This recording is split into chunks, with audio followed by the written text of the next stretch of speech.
নমস্কাৰ সকলোলৈকে আমি অসমৰ বাহিৰত আছো যদি মই ধুনীয়াকৈ অসমীয়া সাজু পিন্ধি লৈছো যিহেতু আজি ৰথ যাত্ৰা আৰু আমি যাব ওলাইছো জগন্নাথ মন্দিৰ তেতিয়াহলে বলক আপোনালোককো লৈ যাওঁ ভিডিঅটো লাষ্টলৈকে চাই থাকিব দেই আৰু এফালে আমি মেইন গেট পালোহি বহুত বেছি ভিৰ দেখিছেনে আজি বহুত বেছি ভিৰ আৰু এয়া আছে মন্দিৰ গেটৰ সন্মুখত বহুত বেছি ভিৰ হয়তো আমি মন্দিৰৰ ভিতৰলৈকে যাব নোৱাৰিম চাগে এফালে মই জুম কৰি দেখাইছো দেখিছেনে তাতে আছে মন্দিৰ ভাগ ভিতৰত আৰু এফালে চাকচোন ধুনীয়াকৈ জগন্নাথ মন্দিৰ মূৰ্তি গেটৰ সন্মুখতে ৰাখি থৈ দিছে এফালে মই লৈ ললো মম আৰু ধূপ যিহেতু ইয়াতে চাকি নাই চাকি বন্তি ইয়াতে নাই ইয়াতে মম আৰু ধূপে ল'ব লগা হৈছে মই লৈ লৈছো আৰু এয়া ৰাধা কৃষ্ণ ভাবিছিলো সোমাব নোৱাৰিম বুলি এফালে ফাইনেলি আমি মন্দিৰৰ ভিতৰ ভাগলৈ আহিলো এফালে চেণ্ডেলযোৰ থৈ দিলো বাৰু এইখিনিতে আৰু এফালে আহি আছো ভিতৰ ভাগলৈ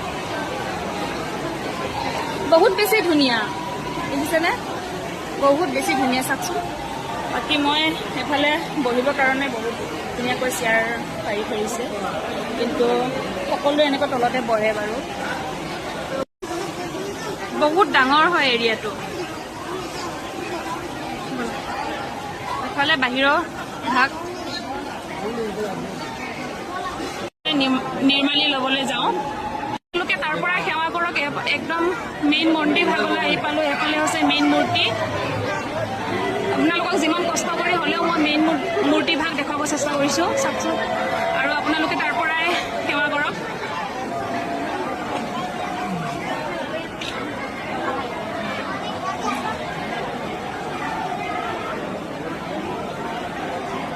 বহুত বেছি ভিৰ দেখিছেনে বহুত বেছি ভিৰ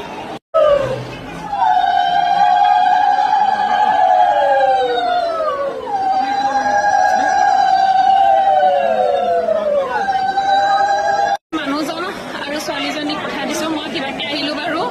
নিৰ্মালি লৈ এফালে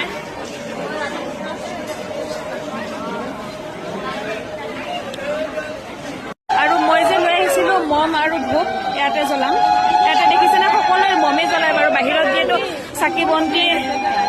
নাপায় সেইকাৰণে মমে জ্বলাওঁ এতিয়া